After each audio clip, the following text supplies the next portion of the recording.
Hello friends, today is January 19th and it's sort of a special day for me. It is the day after my birthday party. For, must be about 20 years now, every January I've given myself a little party. Sometimes it turns into a big thing, sometimes it's just a few friends. But I've always enjoyed that feeling the day after. My house is as clean as it ever gets. So that's part of it. But to me, it's sort of the conclusion of the holiday season, because we run through Thanksgiving, Christmas, Yule, New Year's, my birthday celebration. Boom. And having that birthday that falls early in the year always sort of extended the new year for me. So if there was something that I wanted to do around the new year, and I didn't get it done by January 1st, I say, well, I'll do it for my birthday, you know.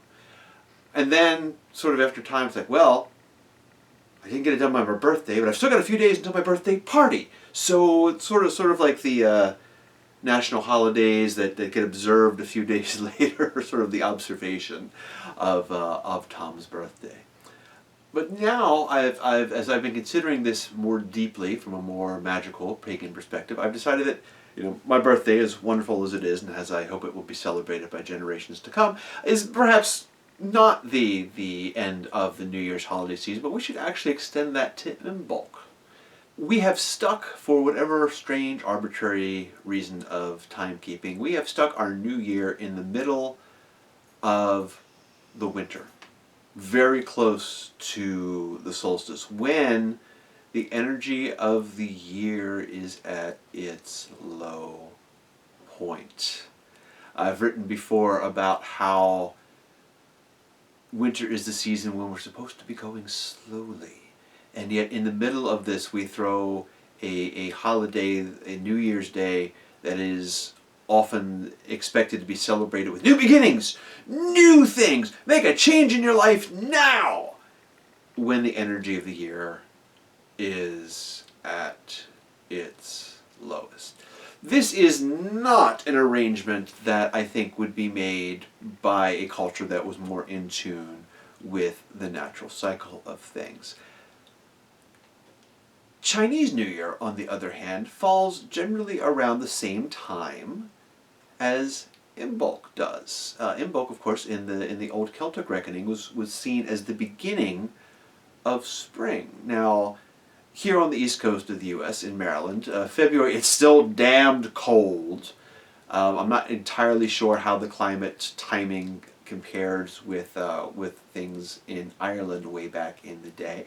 But even here, where it's really cold in February, you can feel and you can see the energy starting to change. If you go out in the woods, you can see those buds starting to swell a little bit on the trees, even in the beginning of February. Even if they have ice on them, you can see that the trees are starting to shrug their shoulders and move around a little bit and get ready for that coming spring. For the past few years, I've actually kept my holiday lights up through Imbolc. Just seemed like we could use a little extra light the past few years, and so LED lights, being inexpensive to run, not taking a whole lot of energy, so yeah, we could keep them on for a few extra weeks there.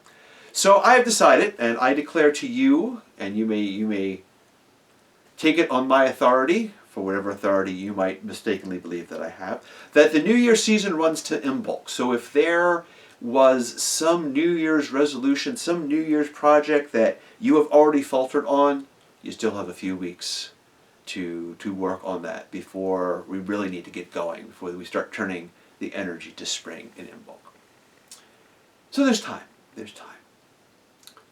So last night I had my little party, but my birthday was actually last weekend, and this was one of the big ones, one of those decadal birthdays.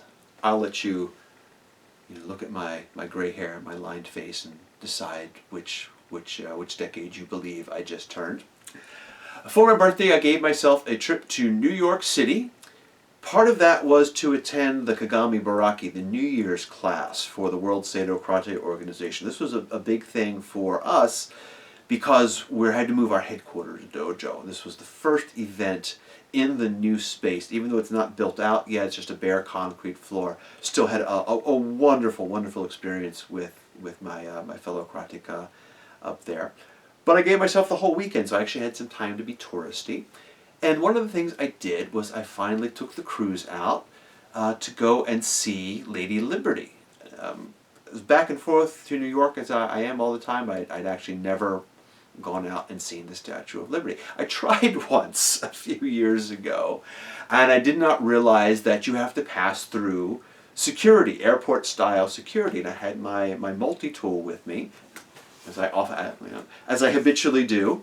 And apparently they were afraid I was going to disassemble the Statue of Liberty with my multi-tool.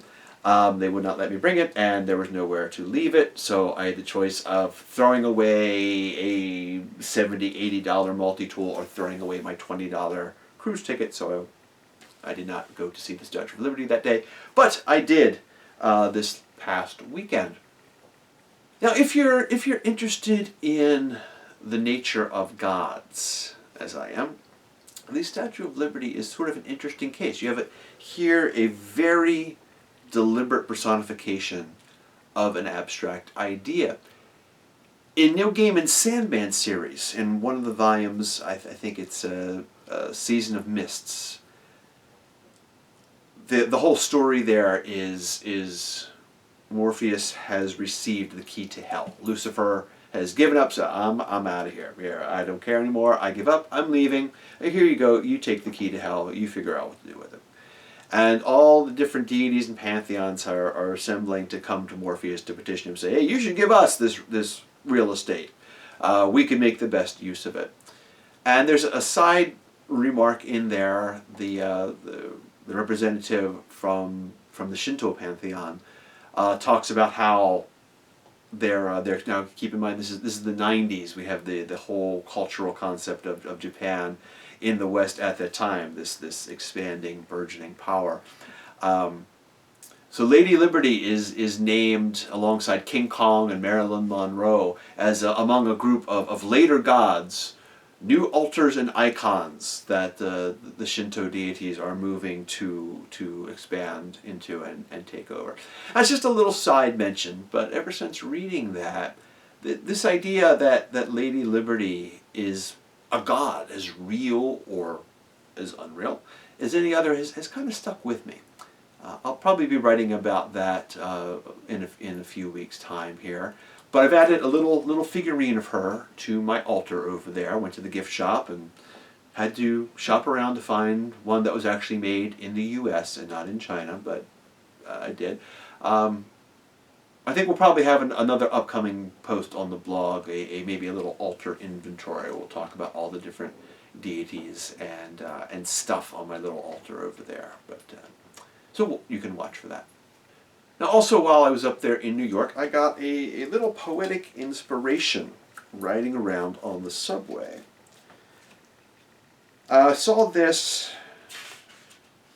one phrase on a sign in the subway. It was talking about what you should do if you're feeling ill on the subway. You know, if I put on my cynical, mundane hat for a moment, it's probably motivated by just, it's really awkward to clean up vomit on a subway train. We'd rather have you throw up here in the station next to the janitor's closet. But it was just a little poster, a little public service announcement about how, okay, if you're feeling ill, don't ride the train. Go to the station personnel. We will help you. But it was just this one phrase in there that really struck me. You will not be left alone. When I descended to the underworld, below the sleepless city famed of song, I found there a promise from the powers. You will not be left alone. All right, so it was a sign in the New York City subway, advice on what to do if feeling ill, motivated improbability to keep vomiting people off of trains. Divine voices work mysteriously. Someone at the MTA saw and named well a fear most deep-rooted, to be in need of help and left alone. The great metropolis can be unkind. Sometimes we shove our way through crowded streets, and yet surprising solidarity may manifest in unexpected love. A promise: you will not be left alone. We will stand beside you in your need. Our bodhisattva nature shines through in a mundane municipal announcement. So, thank you for your kind attention. This is our first video and our first podcast ep of the year. I look forward to making these a more regular thing in the months to come. So we will not leave you alone, you folks out there on the net. So we'll see you next time.